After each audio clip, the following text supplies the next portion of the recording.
बुवाको बुवा।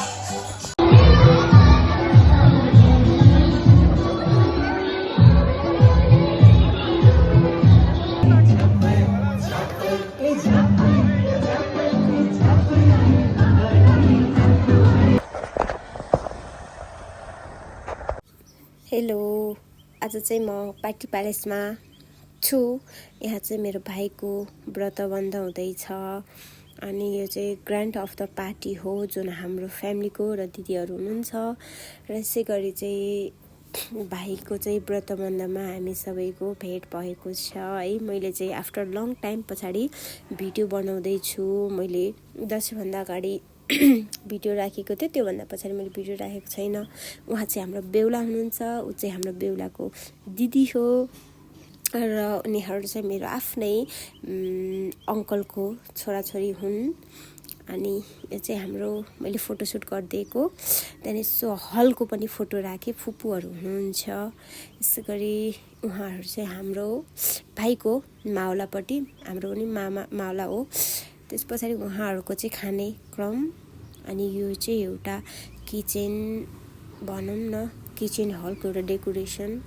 फुपू हुनुहुन्छ, दिदी हुनुहुन्छ, अनि फिनाजु, अनि फुपाजु, दिदी। सो हामी चाहिँ जस्ट एउटा लामो समयपछि भेट भएको, कुराकानी गर्दै गफ गर्दै।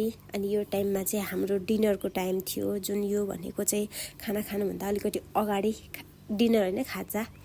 अनि उहाँ चाहिँ हाम्रो अङ्कल हुनुहुन्छ, जुन बेहुलाको बाबा, मेरो आफ्नै अङ्कल आन्टी।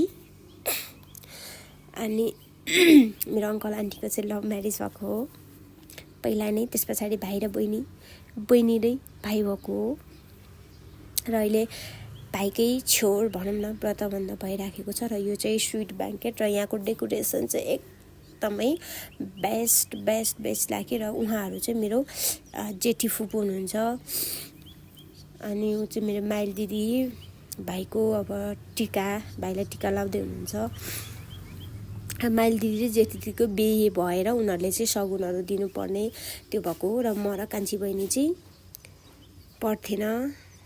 र यो चाहिँ एउटा यसो ड्रिङ्क होइन, सबै दिदी बहिनी हामी मात्रै मिलेर।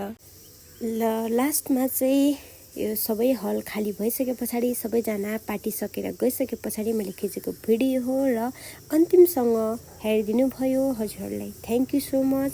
लाइक पनि, कमेन्ट पनि, सब्सक्राइब पनि गरिदिनु होला र सपोर्ट पनि गरिदिनु होला। फेरि भयो भने म भिडियो बनाउने छु।